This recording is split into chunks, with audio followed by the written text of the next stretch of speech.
प्रिय मित्रों, स्वागत है आप सभी का आपके अपने YouTube channel solution of civil services में। यह इस सीरीज़ का चौथा वीडियो है। पूर्व के 3 वीडियो ऑलरेडी अपलोड किए जा चुके हैं। यह सीरीज़ आप सभी जान रहे हैं कि बिहार एक परिचय इम्तियाज़ अहमद की बुक की ऑब्जेक्टिव बुक है, उससे संबंधित वीडियो इस सीरीज में डाले जा रहे हैं। बिहार एक परिचय इम्तियाज़ अहमद की जो डिस्क्रिप्टिव बुक थी, उससे संबंधित जो महत्वपूर्ण चैप्टर्स हैं उनके वीडियो ऑलरेडी पूर्व में डाले जा चुके हैं। तो आप जो भी इस वस्तुनिष्ठ बुक के से वीडियो देख रहे हैं, सबसे पहले आप डिस्क्रिप्टिव बुक का वीडियो देख लीजिएगा, जिससे आपको इसके आंसर को करने और समझने में आसानी होगी। क्योंकि अगर आपको बीपीएससी की पीटी या मेंस की तैयारी अच्छी तरह से करनी है तो सबसे पहले आपको डिस्क्रिप्टिव बुक पढ़ लेना चाहिए, तभी ऑब्जेक्टिव बुक पढ़ना चाहिए। इससे क्या होगा कि आपका जो तैयारी होगा बिहार सामान्य ज्ञान पर, वो मजबूत होगा। सिर्फ ऑब्जेक्टिव पढ़ने से आपका अच्छी तैयारी नहीं हो पाएगी। सिर्फ चीज़ों को कंठस्थ करना ज़रूरी नहीं है, चीज़ों के बारे में विस्तृत जानकारी होना ज़्यादा अच्छा होता है। यह आपके लिए पीटी और मेंस दोनों में मददगार होगा। इस वीडियो सीरीज में पूर्व में 3 वीडियो डाले गए थे, जिसमें कि आप लोगों ने बिहार के इतिहास एवं संस्कृति पर स्रोत, पूर्व ऐतिहासिक काल का आरंभ, महाजनपद, जैन धर्म एवं बौद्ध धर्म को पढ़ लिया है। आज हम लोग मगध साम्राज्य, मौर्य साम्राज्य एवं अन्य साम्राज्यों के बारे में, जिनका बिहार में उत्थान एवं पतन किस प्रकार हुआ था, उसके बारे में पढ़ेंगे। तो चैनल अगर आप लोगों ने सब्सक्राइब नहीं किया तो सबसे पहले चैनल सब्सक्राइब कर लीजिए और नोटिफिकेशन बेल, जो बेल आइकॉन है, उसको प्रेस कर लीजिए, ताकि आपको इस सीरीज़ के सारे वीडियो के नोटिफिकेशन मिलते रहेंगे। यही नहीं, अगर आप जेपीएससी की भी तैयारी कर रहे हैं तो मेरे चैनल पर जेपीएससी के GS 1 और GS 2 के दोनों वीडियो क्रमशः आ रहे हैं। GS 1 में आपको एंशिएंट हिस्ट्री चल रहा है और GS 2 में भी आपको झारखंड सामान्य ज्ञान से संबंधित वीडियो अपलोड किए जा रहे हैं, तो आप उनकी विस्तृत तैयारी कर सकते हैं जेपीएससी की। साथ साथ आपका अगर बीपीएससी की तैयारी कर रहे हैं तो बीपीएससी में आपको जो GS पेपर होता है, आपको वो भी एंशिएंट हिस्ट्री का जो वीडियो डाला जा रहा है उससे आपकी तैयारी हो जाएगी। क्योंकि बीपीएससी और जेपीएससी में मात्र स्टेट जीके, स्टेट जो राज्य का सामान्य ज्ञान है उसी का अंतर होता है, बाकी सारे सब्जेक्ट सेम होते हैं। करंट अफेयर भी उसी तरह आते हैं, और केवल आपको जो बिहार का सामान्य ज्ञान और झारखंड का सामान्य ज्ञान इसी का अंतर होता है। तो आप चाहेंगे तो उस वीडियो से आपको दोनों तैयारी होगी, बीपीएससी जेपीएससी की। और चूंकि वीडियो के जो भी नोट्स हैं, पीडीएफ आप देख रहे हैं, काफ़ी रिच पीडीएफ है, काफ़ी रिच कंटेंट है, विस्तृत रूप से आपको नोट्स दिए जा रहे हैं। तो आप किसी भी स्टेट पीसीएस या यूपीएससी की तैयारी उस वीडियो से, उस कंटेंट से आप कर सकते हैं। इसके अलावा आपको लूसेंट का सामान्य ज्ञान का भी सीरीज डाला हुआ है, स्पेक्ट्रम के भी कुछ चैप्टर्स डाले हुए हैं, तो आप अपनी आवश्यकता अनुसार उन वीडियो को देख सकते हैं। आइए स्टार्ट करते हैं इस वीडियो में। मगध साम्राज्य का उत्थान। और पुनः यह कहना चाहूँगी कि आप लोग जिस तरह घर पर बैठ कर तैयारी कर रहे हैं, तो आपकी संपूर्ण तैयारी इस मेरे चैनल से तो हो ही जाएगी। साथ साथ आप अन्य अभ्यर्थी जो कि घर पर बैठ कर तैयारी करना चाहते हैं, या फिर जो लोग कोचिंग इंस्टीट्यूट ज्वाइन नहीं कर सकते हैं या क्षमता नहीं रखते, तो वो आप लोग भी उनको भी वीडियो शेयर कीजिए, ताकि वो लोग भी अपनी तैयारी मेरे वीडियो के माध्यम से कर सकें। आइए स्टार्ट करते हैं मगध साम्राज्य का उत्थान। देखिए, जो इम्तियाज़ अहमद की वस्तुनिष्ठ बुक है, उससे तैयारी करने का एक सबसे बेस्ट तरीका ये होता है कि सबसे पहले आप डिस्क्रिप्टिव बुक कंटेंट को देखिए, डिस्क्रिप्टिव बुक्स को देखिए, या फिर उसके वीडियो सारे डाले हुए हैं मेरे चैनल पे, उसको आप पहले देख लीजिए। उसके बाद ऑब्जेक्टिव कीजिए, ऑब्जेक्टिव का वीडियो देखिएगा। जिस चैप्टर का आप डिस्क्रिप्टिव देखें उस चैप्टर का ऑब्जेक्टिव देखिएगा।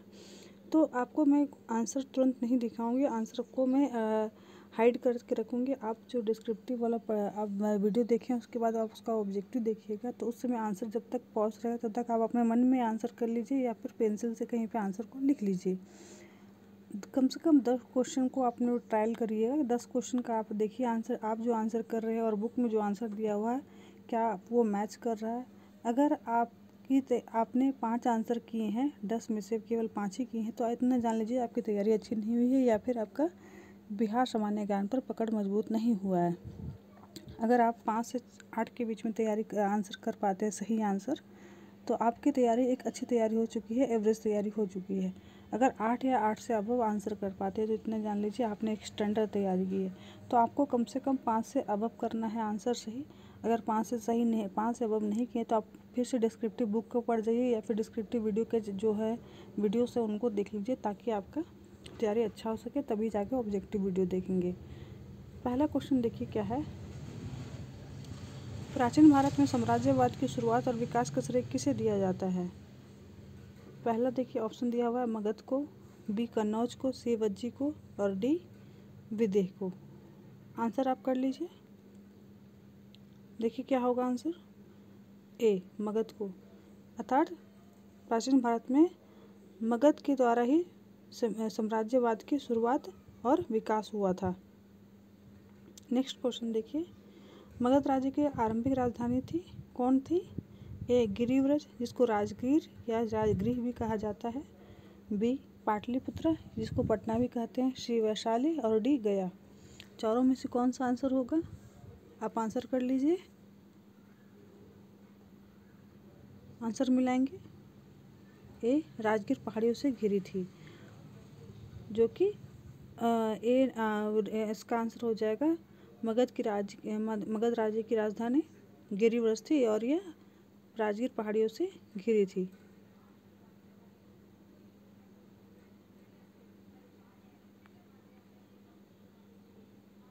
नंबर 3 देखेंगे, महाभारत तथा पुराणों के अनुसार मगध का सर्वप्रथम राजवंश था कौन था? ए वृद्धरथ, बी शिशुनाग, सी नंदवंश, डी हर्यक वंश।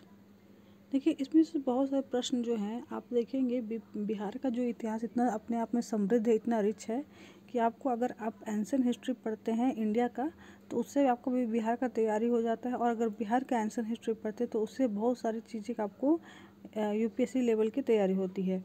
तो अगर बिहार का इतिहास को आप अच्छी तरह से समझना है तो बिहार का इतिहास पढ़ लीजिए, साथ साथ एक बार भारत का भी जो प्राचीन भारत का इतिहास अगर आप पढ़ लेते हैं तो आपको इतना जान लीजिए कहीं से भी क्वेश्चन नहीं छूटेगा, क्योंकि बिहार का जो हिस्ट्री है वो उसमें जो बहुत सारे जो साम्राज्यों के बारे में डिटेल्स आपको अगर पढ़ना है तो बिहार का हिस्ट्री से आपको भारत की हिस्ट्री से आपको उसकी जानकारी अच्छी तरह से मिल जाती है। इस क्वेश्चन का आंसर देखिए क्या होगा। ये बृहद्रथ राजवंश जरासंध के पिता बृहद्रथ से आरंभ होता है, और महाभारत तथा पुराणों के अनुसार मगध का जो सर्वप्रथम राजवंश था वह बृहद्रथ वंश था। अगला क्वेश्चन देखिए, मगध जनपद का संस्थापक कौन था? ए बृहद्रथ तथा जरासंध, बी महापद्मनंद, सी शिशुनाग तथा डी उपयुक्त में से कोई नहीं। ये क्वेश्चन में से कहीं लिखा हुआ नहीं है, लेकिन मैं बता दे रही हूँ कि ये बहुत बार आपको बीपीएससी में पूछा जा चुका है, बहुत सारे स्टेट पीसीएस में पूछा जा चुका है, बहुत बार यूपीएससी में भी इससे संबंधित पुराने जो क्वेश्चन देखेंगे तो उसमें ये फैक्ट आया हुआ है। ठीक है, तो इसका आंसर क्या होगा? ए नंबर, मगध जनपद का संस्थापक था बृहद्रथ। ठीक है, मगध साम्राज्य का वास्तविक संस्थापक कौन था? ए बिंबिसार, बी महापद्मनंद, सी विशेषुनाग, डी जरासंध। ये बहुत इंपॉर्टेंट क्वेश्चन है, अगर आपने डिस्क्रिप्टिव वीडियो देखी होंगी तो आपको पता चल गया होगा आंसर। आंसर क्या है देखिए, मगध साम्राज्य का वास्तविक संस्थापक बिंबिसार था, और जिसका शासनकाल 544 ईसा पूर्व से लेकर 493 ईसा पूर्व तक रहा, जिसकी हत्या उसके पुत्र अजातशत्रु ने कर दी थी। नेक्स्ट देखिए, बिंबिसार तथा अजातशत्रु किस वंश के थे? बहुत इंपॉर्टेंट क्वेश्चन है। ए हर्यक वंश, बी शिशुनाग वंश, सी नंद वंश और उपयुक्त में से कोई नहीं। इसका आंसर हो जाएगा बिंबिसार को। ए हर्यक वंश बिंबिसार को श्रेणी तथा अजातशत्रु को कुनिक भी कहा जाता है। बिंबिसार महात्मा बुद्ध का मित्र था, और ये जो बिंबिसार है ये मगध साम्राज्य का वास्तविक संस्थापक था, और इसने क्या हर्यक वंश की स्थापना की थी। ठीक है, और ये जो कह सकते ये जो वंश था पितृहंता वंश था भी कहा जाता है, क्योंकि जो बिंबिसार था उसकी हत्या उसके पुत्र अजातशत्रु ने की थी, और फिर अजातशत्रु की हत्या उसके पुत्र ने की थी। इसी कारण ये कहा जाता है कि ये जो वंश ही था ये हर्यक वंश, ये पितृहंता वंश था। मगध साम्राज्य का उत्कर्ष प्रारंभ हुआ था किसके शासनकाल में? ए जरासंध के शासनकाल में, बी अजातशत्रु के शासनकाल में, सी चंद्रगुप्त मौर्य के शासनकाल में, डी बिंबिसार के शासनकाल में। अगर आपने डिस्क्रिप्टिव वीडियो देखा है या फिर आज एंशिएंट हिस्ट्री डिटेल में पढ़े हैं तो आपको आंसर आ गया होगा। आंसर मिला लीजिएगा, डी मगध साम्राज्य का उत्कर्ष बिंबिसार के शासनकाल में हुआ था। बिंबिसार ने किस राजकुमारी के साथ विवाह किया? ए कौशल देवी, बी चेलना, सी खेमा, डी उपयुक्त में से सभी से। आंसर देखिए, उपयुक्त में से सभी से। बिंबिसार ने कौशल देवी, चेलना और खेमा तीनों से विवाह किया था और इनका जो ये एक्चुअली उसका जो साम्राज्य विस्तार की या फिर अपने साम्राज्य को सुदृढ़ करने की नीति थी कि उसने बहुत सारे वैवाहिक संबंध स्थापित किए थे। कौशल देवी कौशल की, खेमा पंजाब की तथा चेलना वज्जी संघ की राजकुमारी थी। बिंबिसार ने ब्रह्मदत्त को पराजित कर कौन सा राज्य जीता था? ए अंग, बी कौशल, सी वज्जी, डी अवंती। आंसर क्या है? ए अंग। बिंबिसार ने ब्रह्मदत्त को पराजित कर अंग राज्य को जीता था। हर्यक वंश का दूसरा शासक कौन था? अभी जस्ट मैंने आपको बताया, आपको थोड़ा सा भी ध्यान से सुने होंगे तो आपको पता चल गया होगा। ए अजातशत्रु, बी उदयीन, सी नागदर्शक, डी शेषुनाग। अजातशत्रु, जिसको मैंने अभी तुरंत बताया था कि 544 से 493 तक हर्यक वंश पर बिंबिसार का शासन था और 493 में ही उसके पुत्र अजातशत्रु ने बिंबिसार की हत्या करके अब जो वहाँ जो सत्ता थी उसको हथिया लिया था। और ये कहते हैं, मैंने पहले ही बताया था कि ये पितृहंता वंश है, क्योंकि अजातशत्रु की भी हत्या उसके पुत्र ने करके उसकी गद्दी पर अपना अधिकार जमाया था। राजगीर में दुर्ग तथा स्तूप की स्थापना मगध के किस शासक ने की थी? ए बिंबिसार, बी अजातशत्रु, सी उदयीन, डी उपयुक्त में से कोई नहीं। आंसर देखिए, अजातशत्रु। राजगीर में दुर्ग तथा स्तूप की स्थापना मगध के अजातशत्रु ने की थी।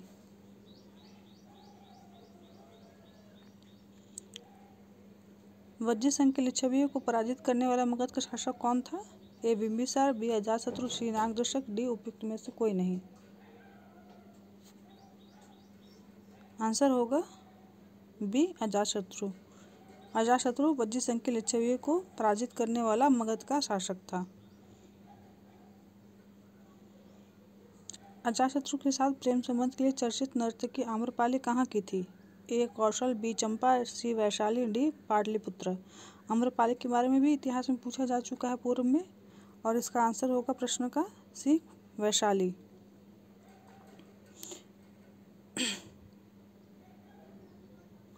अजातशत्रु ने किस राज्य के साथ युद्ध में प्रथम बार रथ, मूसल तथा महाशिलाकंटक नामक हथियारों का प्रयोग किया था?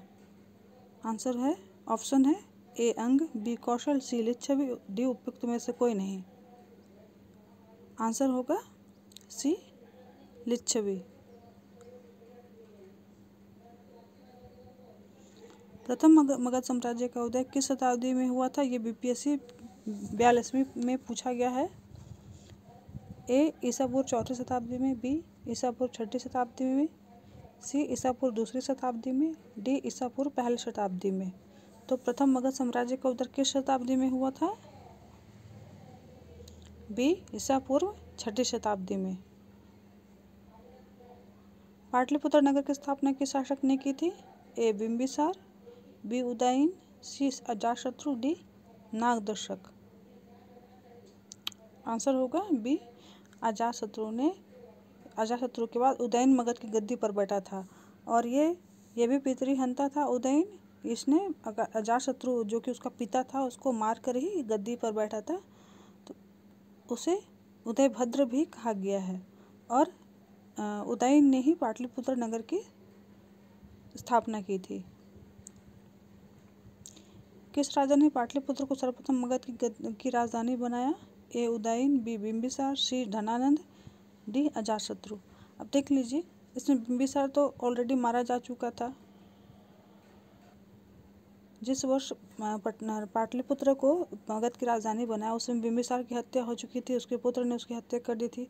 फिर अजातशत्रु को भी उसके पुत्र ने मार दिया था।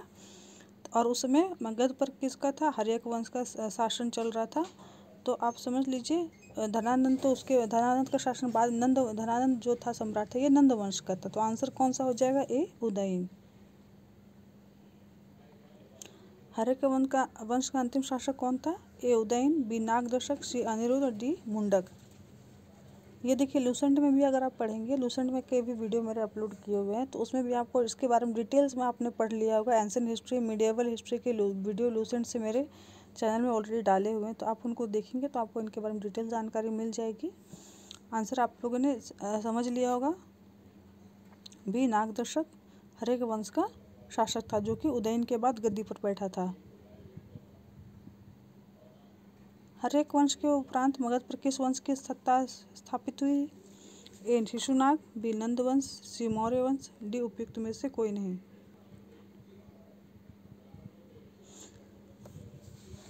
शिशुनाग वंश का संस्थापक शिशुनाग था, जो कि जो कह सकते हैं कि हर्यक वंश के बाद ही मगध पर शिशुनाग वंश का संस्थापना करता है। सर्वप्रथम मगध के किस शासक ने गिरिव्रज अर्थात राजगिरी के अतिरिक्त वैशाली को भी अपनी राजधानी बनाया। ऑप्शन देखिए, कालाशोक, बी नागदशक, सी महापद्मनंद, डी शिशुनाग। आंसर हो जाएगा आपका शिशुनाग।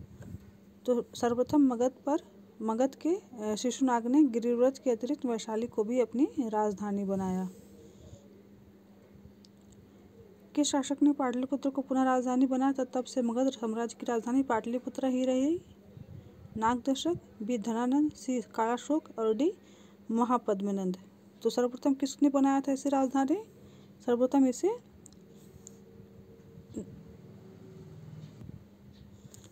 यहाँ देख लीजिए, सर्वप्रथम इसे उदयन ने बनाया था। उदयन के बाद दोबारा उसे कालाशोक ने इसको पाटलिपुत्र को पुनः मगध की राजधानी बनाया। पहले कौन बनाया था, उदयन। द्वितीय बौद्ध संगीति का आयोजन किसके शासनकाल में हुआ था, ए अजातशत्रु, बी नागदशक, सी चंद्रगुप्त मौर्य, डी कालाशोक। आंसर हो जाएगा डी कालाशोक। द्वितीय बौद्ध संगीति कालाशोक के शासनकाल में हुई थी। द्वितीय बौद्ध संगीति का आयोजन कहाँ हुआ था, ए वैशाली, बी पाटलिपुत्र, सी राजगिरी, डी कुंडलवन। द्वितीय बौद्ध संगीति का आयोजन 383 ईसा पूर्व में हुआ था, और ये कहाँ हुआ था, वैशाली में। और किसके शासनकाल में हुआ था, कालाशोक के शासनकाल में। द्वितीय बौद्ध संगीत की अध्यक्षता किसने की थी, ए सबकमीर, बी महाकश्यप, सी मोगलीपुत्तिश और डी वसुमित्र।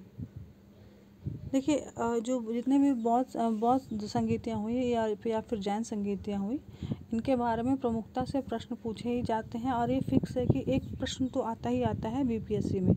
आपने लूसेंट की वीडियो मेरे बौद्ध धर्म और जैन धर्म वाले देखे होंगे, या फिर बिहार एक परिचय जो इम्तियाज़ अहमद की डिस्क्रिप्टिव बुक है उसकी वीडियो देखें, तो उसमें भी आपको इनके बारे में आपको वर्णन आया है। तो आप उन वीडियो को ज़रूर देख लीजिएगा, लूसेंट वाला भी, और उसको आपको जो डिस्क्रिप्टिव बुक है बिहार एक परिचय इम्तियाज़ अहमद की, उसको भी ज़रूर देख लीजिएगा, ताकि आपको डिटेल में जानकारी मिल जाए। ठीक है, और उसके बाद ऑब्जेक्टिव देखेंगे तो आपको और अच्छी तरह से याद हो जाएगा। तो द्वितीय बौद्ध संगीति की अध्यक्षता की थी सबकमीर ने। नंद वंश का संस्थापक कौन था, ए महापद्मनंद, बी धनानंद, सी मुंड, डी उपयुक्त में से कोई नहीं। आंसर हो जाएगा ए महापद्मनंद। और ये झा एवं श्रीमाली की पुस्तक हो गया, या फिर लूसेंट में भी आप देखेंगे, तो इसमें इतना जान लीजिएगा महापद्मनंद को ही नंद वंश का संस्थापक माना जाता है। मगध के किस शासक को कली का अंश, परशुराम अवतार, क्षत्रियों का नाशक एवं सर्व छत्रांतक, एकछत्र एवं एकराट कहा गया है। ए धनानंद, बी महापद्मनंद, सी अजातशत्रु, डी उदयन।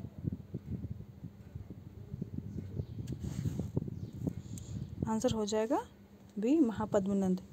यह नंद वंश का सबसे सर्वाधिक प्रतापी शासक था और इसकी शासन क्षमता और एवं शत्रुओं के दमन की क्षमता की वजह से ही इसको कली का अंश, परशुराम अवतार या फिर क्षत्रिय को नाशक या सर्व छत्रांतक या फिर एकछत्र या एकराट कहा गया है।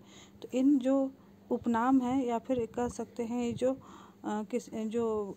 जो कह सकते हैं इसको उपाधियां जो दी जाती हैं, इनको भी याद रखिए क्योंकि उपाधियों से भी प्रश्न अक्सर बहुतायत से पूछे जाते हैं। नंद वंश का अंतिम शासक कौन था? ए महापद्मनंद, बी मुंड, सी धनानंद, डी कालाशोक। आंसर होगा सी धनानंद, नंद वंश का अंतिम शासक था। प्रथम बौद्ध संगीत का आयोजन किसके शासनकाल में हुआ है? ये बौद्ध धर्म वाले वीडियो में भी आप लोगों ने देखा था, इनसे संबंधित प्रश्न पूछे गए थे। ए बिंबिसार ऑप्शन दिया है, बी अजातशत्रु, सी कालाशोक, डी धनानंद। आंसर होगा इसका आयोजन 483 ईसा पूर्व में हुआ था, अजातशत्रु के शासनकाल में। और ये कहाँ आयोजन हुआ था? 29 क्वेश्चन नंबर देखिए। प्रथम बौद्ध संगीत का आयोजन कहाँ हुआ था? ए राजगृह, बी पाटलिपुत्र, सी वैशाली, डी कुंडलवन। आपने उस वीडियो को भी देखा हो तो आपको आंसर एकदम अच्छी तरह से याद होगा। आंसर होगा ए राजगीर या ग्रीवरज। और अध्यक्षता किसने की थी? प्रथम बौद्ध संगीत की अध्यक्षता किसने की थी? महाकश्यप, सबकमीर, मोगलीपुत्तिस और वसुमित्र। आंसर होगा ए नंबर महाकश्यप। अर्थात प्रथम बौद्ध संगीति की अध्यक्षता महाकश्यप की अध्यक्षता में राजगीर में 483 ईसा पूर्व में हुई थी, अजातशत्रु के शासनकाल में।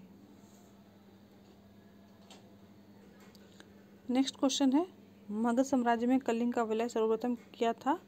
ए अशोक ने, बी चंद्रगुप्त मौर्य ने, सी बिंबिसार ने और डी महापद्मनंद ने। आंसर देख लीजिए। ये सभी जानते होंगे आप लोगों ने, अगर मगध साम्राज्य के बारे में पढ़ा होगा तो इसका आंसर आपको अच्छी तरह से पता होगा। डी होगा महापद्मनंद। मगध साम्राज्य में कलिंग का जो सर्वप्रथम विलय हुआ था वह महापद्मनंद ने किया था। नेक्स्ट देखिए, निम्नलिखित में से मगध का कौन सा राजा सिकंदर महान का समकालीन था? ए है महापद्मनंद, डी धनानंद, सी शुक्ल, डी चंद्रगुप्त मौर्य। तो सिकंदर का समकालीन कौन था? धनानंद, जो कि सिकंदर के आक्रमण के समय मगध का शासक था। नेक्स्ट क्वेश्चन देखिए, निम्नलिखित में से किस राजा ने पाटलिपुत्र को बसाया था? ये बीपीएससी में पूछा गया प्रश्न है। जो 44वीं बीपीएससी हुई थी इसमें से पूछे गए प्रश्न। देखिए ये जो चूँकि ओल्ड एडिशन का बुक है, थोड़ा 2016 का एडिशन है, तो आप अभी के जो एडिशन देखेंगे तो इसमें और भी आपको यहाँ पे ये जितने प्रश्न हैं ऑलरेडी इसमें से बहुत सारे प्रश्न आ चुके हैं। तो अगर आपके पास ऑब्जेक्टिव बुक है तो आप उसमें देख लीजिएगा, आपको इसमें से बहुत सारे प्रश्न दिखेंगे इसमें से ऑलरेडी आए हुए, और बहुत सारे क्वेश्चन ऐसे जो कि रिपीट होकर आते हैं। कोई 44 में पूछा है तो कोई वही क्वेश्चन आपको 50 में भी पूछ दिया है, ठीक है। जो 42 में पूछा वही क्वेश्चन आपको 65 में भी पूछ दिया है।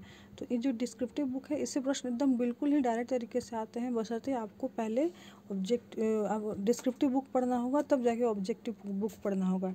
ऑब्जेक्टिव से प्रश्न अक्सर डायरेक्ट आ जाते हैं, तो आपको सिर्फ ऑब्जेक्टिव पर डिपेंड नहीं रहना हो, क्योंकि कभी कभी ऐसा होता है कि कुछ फैक्ट आपको डिस्क्रिप्टिव वाले से बिल्कुल एक लाइन ही पैरा उठा करके पूछ दिया जाता है, ठीक है। तो दोनों बुक को अच्छी तरह से पर्याप्त महत्व देते हुए दोनों बुक से अच्छी तरह से तैयारी कीजिए। निम्नलिखित में से किसी राजा ने पाटलिपुत्र को बसाया था? आंसर हो जाएगा उदयन ने। उदयन लिखा हुआ उदयन, ठीक है, उदयन होगा आंसर। मगध के शासक अजातशत्रु ने किसके आक्रमणों के प्रतिरोध में गंगा और सोन के संगम पर अवस्थित पाटली ग्राम को सुरक्षित तथा किलों को सुसज्जित किया, जो आगे चलकर पाटलिपुत्र नगर बना? ऑप्शन दिया है यूनानियों, डेमेट्रियस, सी वैशाली के वृज्जियों ने और अंग शासकों ने।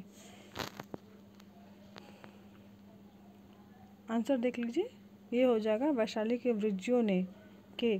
तो मगध के शासक अजातशत्रु ने वैशाली के वृज्जियों के आक्रमणों के प्रतिरोध में गंगा और सोन के संगम पर अवस्थित पाटली ग्राम को सुरक्षित तथा किलों को सुसज्जित किया, जो आगे चलकर पाटली ग्राम नगर बना।